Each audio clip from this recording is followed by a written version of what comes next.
Good evening, everyone.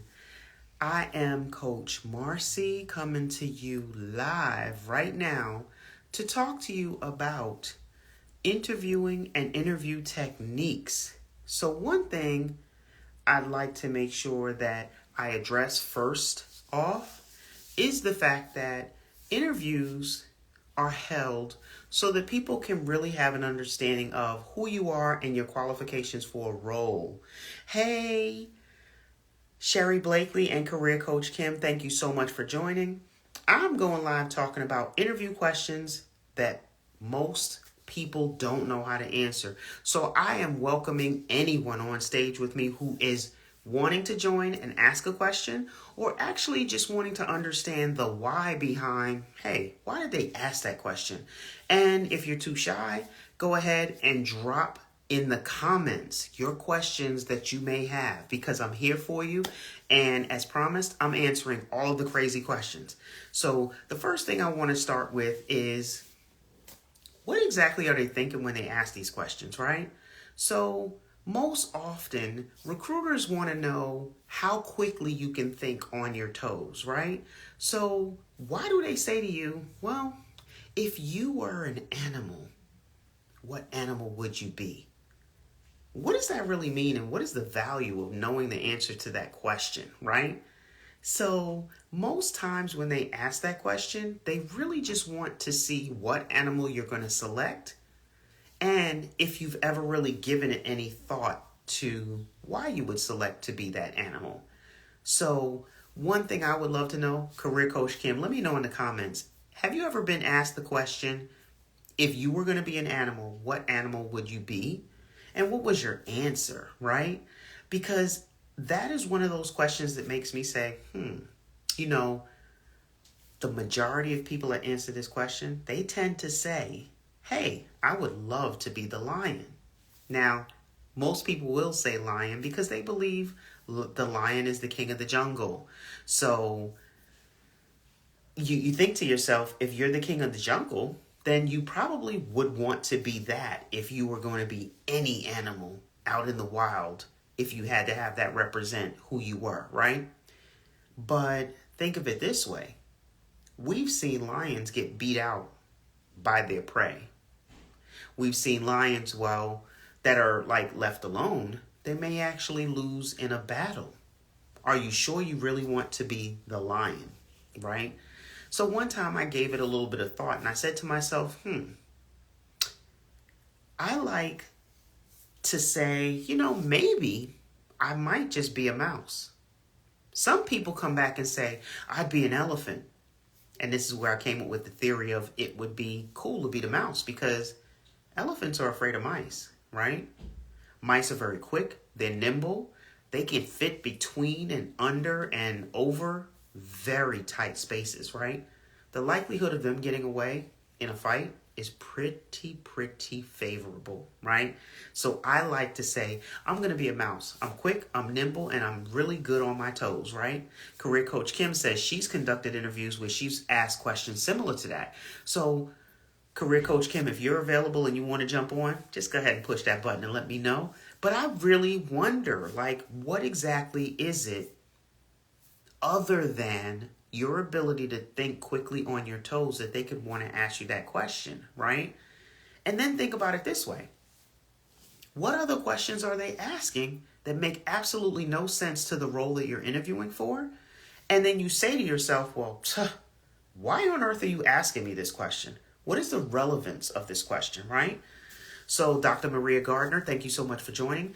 And I am Career Coach Marcy, again, just reintroducing myself so people know who I am. And I am a career coach who helps my clients secure the career that they want for the salary of their dreams. And tonight I'm just talking about interview questions, right? So the major question that I came up with so far is, if you can be an animal, which animal would you be and why? So what really makes people believe that this is relevant to their role? And most oftentimes we never think about this, but again, like I said, how quick do you think on your feet, right? So when you're presented with a problem, tell me how you're going to solve it really quickly without having to really process everything all over again, right? So if you can quickly answer the question and explain why, that says that you're a great problem solver.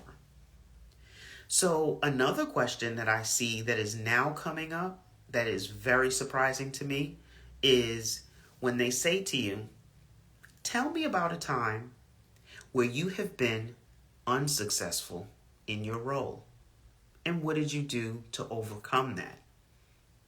Now, there's no way to beat this question, right? It's not a strength and weakness question. It's a straight question that says, tell me when you failed and what you did. How'd you come out of it, right? Be honest when that question is asked, because if you came out of it favorably, you want to be able to share that. And I have the perfect scenario that I actually had. Working in HR, handling payroll, and also doing recruiting, I actually transitioned a hourly employee to a salaried employee. And I provided instructions to them about actually understanding that you cannot continue to clock in, because if you clock in, it is going to negate the fact that you're now a salaried employee. And it's going to pay you hourly based on that. And you don't want that, right?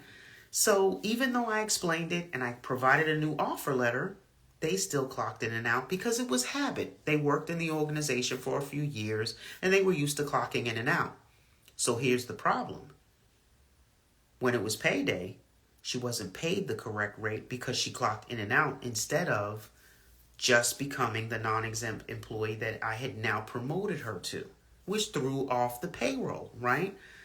Big problem, because now her paycheck is wrong. We're going into a holiday weekend. Kids were starting school the following week, and she needed to go shopping for her daughter for school. Well, needless to say, big fail on her part because she didn't remember not to clock in or out. But the best way to actually understand it and assume responsibility is to say, I did mention to the employee that they shouldn't clock in and out because it can skew the payroll. However, I will own that because I didn't verify. And you know something? She was very upset. She called me on payday and I explained to her everyone was gone for the day. What I did do for her is I emailed the payroll department, called them first thing Monday morning, and I was able to secure her a new paycheck for the correct amount in the difference of what she was paid 24 hours after her original pay date in business days. So one business day after she was paid, she received her updated payroll. That doesn't make me wrong for not checking it, but what it does do is it allows me to show that I took accountability, took actions into my own hands. I was empathetic by speaking with her and apologizing, and I also resolved the issue by getting her paid. That still shows that there was a weakness where I was able to learn from it and move forward. So right now, I'd like to go ahead and reintroduce myself. My name is Career Coach Marcy, and I help my clients determine their career path so they can secure the career of their dreams for the salary that they deserve. Now, what happens when you're in an interview and they ask you about salary? How do you handle that question, right? A lot of people aren't really sure how to handle a question like that. So I'd love to know in the comments what you guys do when people ask you, so tell me your salary requirements. What are some of the answers that you guys come up with? And if anyone is willing to come up and actually speak with me in dialogue on this live, please go ahead and click that button so you can go ahead and request to be part of the audience. To be part of this live, and I'll bring you right up so that we can have a dialogue together to talk through some things, right? But in the meantime, let me tell you exactly how you would handle the question when they ask, right? So tell me what your salary requirements are. In general, before you even go into an interview, it is best that you do your market research. And the reason you want to do that you're actually aware of what the market rate is, right? So think of it this way. You don't want to go into the market. Hey, Kim. Hey, Marcy. How are you? I'm good. How are you? How are I you? am doing wonderful. Wonderful. So, I was just talking about salary and how you would Mhm. discuss it in the interview. But Right. before we go there, I would love for you to give me one of those questions where you say, wait a second now, why did they ask this question? And what did they mean by it, right? So tell Yeah. me which one that really got you that said, whoa, hold on. I have to help my Well, client answer this? I've been the interviewer as a manager. So, one thing I ask is if you could be on the front of a magazine, what would the name of that magazine be and what's the heading? Nice. Nice. So tell me what you're looking for when you ask that question. One thing I'm looking for is can they think on their feet? Number one. Two, I'm always interested in what type of magazine that they would choose. So one, it tells me, are they kind of in the know in the industry in which they're interviewing for? What are they curious about? Some of what their likes are. It kind of tells you a little bit more about the person. So I work in banking. So I've had people choose financial magazines. I've had people choose life magazines. I have people choose Oprah magazine. But then I ask why and what would that title be? And it kind of tells me that they're thinking about their future. It tells me they're thinking about who they are. They know who they are. They know what they bring to the table. And most people who, it's a fun question. It breaks up the monotony of the same old behavioral type interview questions that you get asked. So I usually ask that to kind of break that monotony up and to see how they think. Awesome. Awesome. Yeah. So have you heard the question that I brought up earlier where you said, if you can be an animal, what animal would you be and why? Have you heard that question? Yes, I've asked Can, that question too.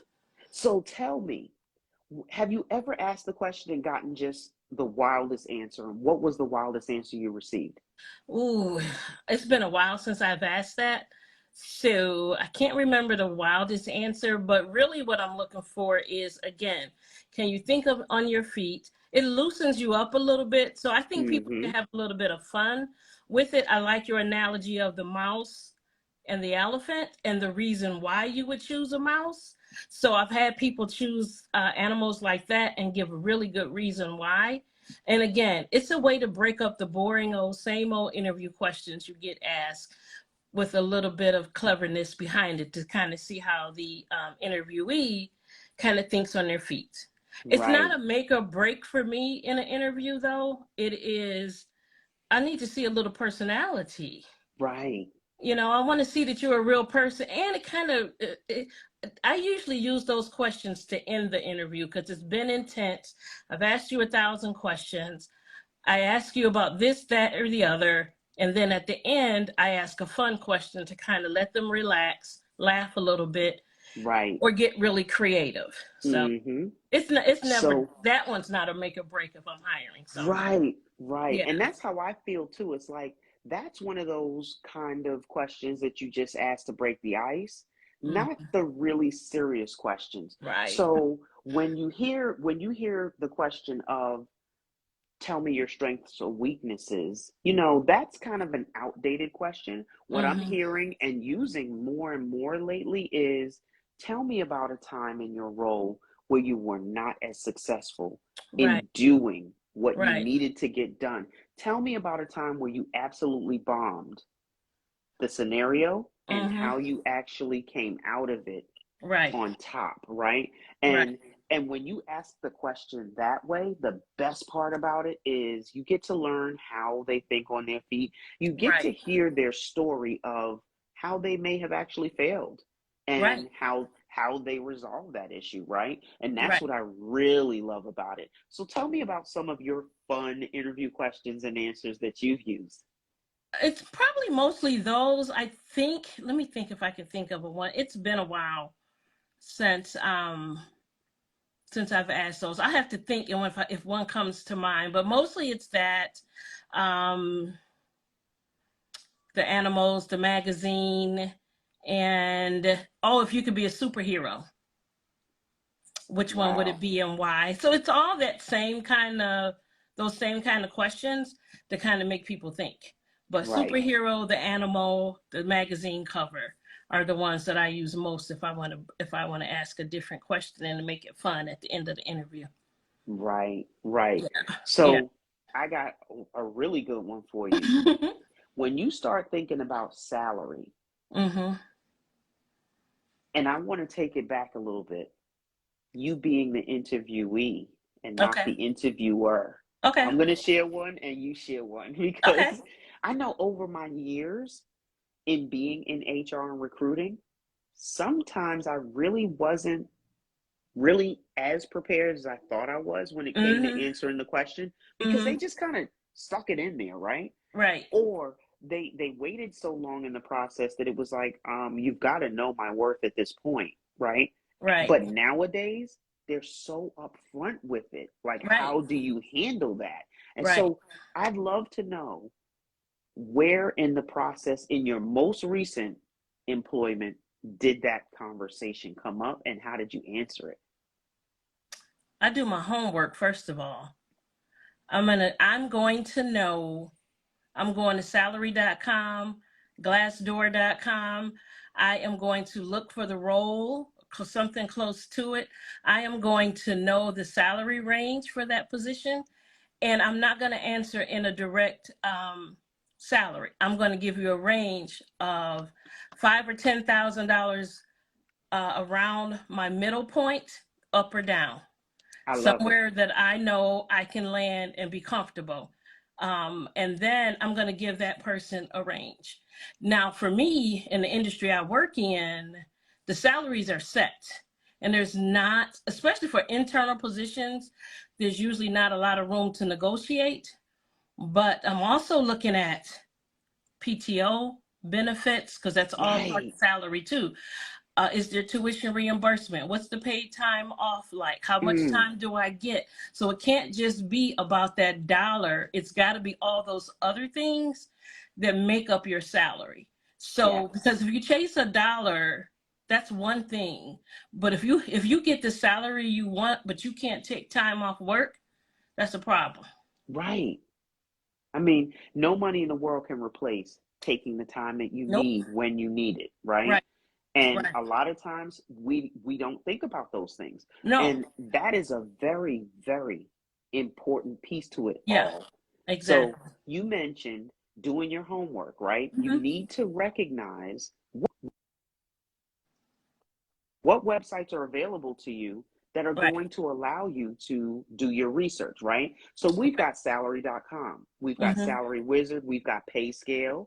You can Yes. even go to Glassdoor and Right. you can find out. So tell me, how much should I be earning in this role with Right. this many years of experience and this level of education, as well as I Hmm. live in this major city, right? Exactly. Because that makes Because a difference. yes, Where yes, you because live makes a difference. yes, because what you earn in New York City is not what you earn in Atlanta, Georgia, and it's not what you earn in Nope. Detroit, and it's not what you earn Nope. in LA. And people have Nope. to know that, right? So a lot Exactly. of times people don't know and they just kind of panic and they're just like, you're sitting in the interview and they say, so tell me a little bit about your salary requirements. And then it's like, And that's the mistake people make. You got to do right, your homework. You can no longer go into an interview unprepared.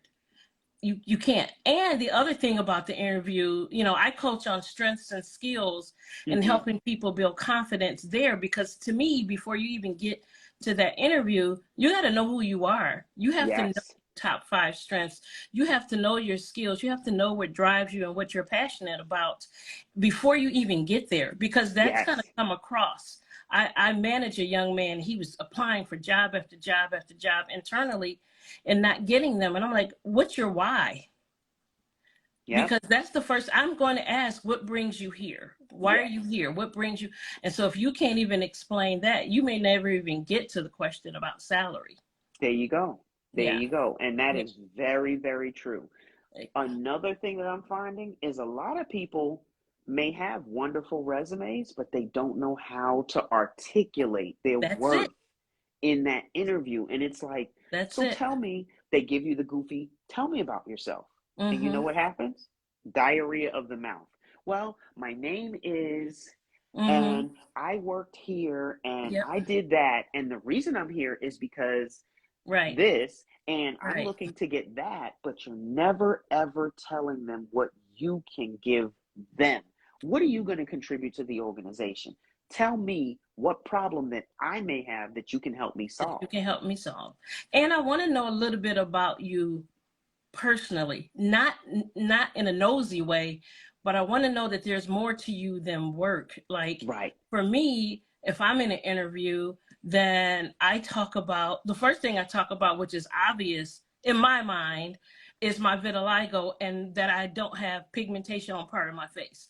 But I Mm-hmm. also don't talk about it in a negative way. I talk about what I've gotten from it in Right. volunteering. And this is what you get. This is what I've learned. Here's my top 5 strengths. I'm gonna give it to you, Right. a lot, so you can get not only what I bring to you from a professional standpoint, but from a personal standpoint too, because I want to know that you're a nice person. I want to know that you care about your community, and that you have a family maybe, or Right. you have these hobbies. You love to read. I love music. Whatever those things are, it puts your professional and your personal life together in a nice little package, and they get Mm-hmm. to kind of know who you are a little bit more. Absolutely. Yep, Absolutely. So you mentioned those top five strengths. So I'm going to just go ahead and hint toward this. We're talking about Gallup Strength Finders, are we? absolutely, Yes. Yes. absolutely, absolutely. And Clifton and Strength. yes, so Clifton Strengths and Gallup Strength Finders have now merged, Right, and they provide you with a wonderful assessment to have an understanding of who you are and what your strengths are, and what exactly. really drives you when it comes to who you are deep inside when it comes to your work ethic, right? Right. And one of the things that they had mentioned, because I've taken it, the Mm-hmm. first thing that came up that I didn't want to even admit, oh my gosh, it said I was analytical. I said, wow. After Yeah, I had said it for so long, I'm not yeah, analytical. I'm not analytical. yeah. But wait, you work in human resources and recruiting and you do investigations. So, yes, you're analytical because you Right, have to break down every single thing that happens, right? right. So, I love that Strength Finders finds all of these key things, and it also helps you determine what career is best for you as well. Absolutely. Yes. Absolutely. And I have a couple assessments that I use with my clients. And I have a new one that I use, and I use that along with strengths, because strengths is about what you bring to the table, those strengths that you innately have, but the other one Mm-hmm. that I use is about what makes you come alive. And I did everything I do for my clients, I do for myself too. And you put those two together and you are then equipped to really bring your best to the table and know who you fully are on that resume. Like I can read you and tell you what I've done on my resume and not make it sound like I'm reading it, because I've Right. lived it. You can't just, oh, I've, from this year to this year, I've done this, that, and the other. It's like I was passionate about the work I did and do, Right. and who Right. I am as a manager in my full-time world. Right. And that's awesome. Mhm. That is really important when interviewing. Yep. And Kim, thank you. I haven't seen you in so long. You I made me know. so happy coming on here today. I Thank had to you. jump on with you. It's Thank been a you. while. It's been too long. We got to do Yes. better. Yes. And I do want to take a moment because I want to acknowledge everybody who got on with us this evening. Absolutely. Dr. Maria Gardner, Royalty, Financial Futures, Amir, Mujahid, Miss Custer, Ready Impact, Dr. Sabrina Speaks, thank you so much for joining. Society SAS, thank you for joining. Counselor Young, Resume Workshop, how you doing? All right, I see you out there. It's going to be us next time, Resume Workshop. Don't forget about me, okay? And we got Smith, 334423. Got underscore candles, Shayaka, 1908. And we also have the Andrea Michelle, Lydia.C.Rivera, Camille, Janae, Lil Creative Designs, They Adore underscore Yaya, Society Sass, thank you so much for telling us. Thank you for sharing. And yes, Sherry Blakely _ realtor, thank you for joining and thank you for commenting and saying it was a great dialogue and information. I love you guys. Thanks so much for joining me, Career Coach Kim. And guess what? Absolutely. Let's come up with something we can do for these folks for the holiday season because, honey, Absolutely. I'm we already have working on got some to stuff. be ready. We have got to be That's ready. right. So we got to jump This on is a the call and talk time. about it. Yes. This is the time to get ready. You know, I always say stay ready so you don't have to get ready. Right. Always, Right. And always, that's the always. biggest takeaway. Stay ready so you don't Yep, have to get ready. yep. Ladies and gentlemen, you have it from Career Coach Kim and Career Coach Marcy. Thank you so much for joining. Kim, I'm going to talk to you soon, okay, sweetie? Absolutely. All righty. All Talk to you righty. later. Bye-bye, everyone. Bye.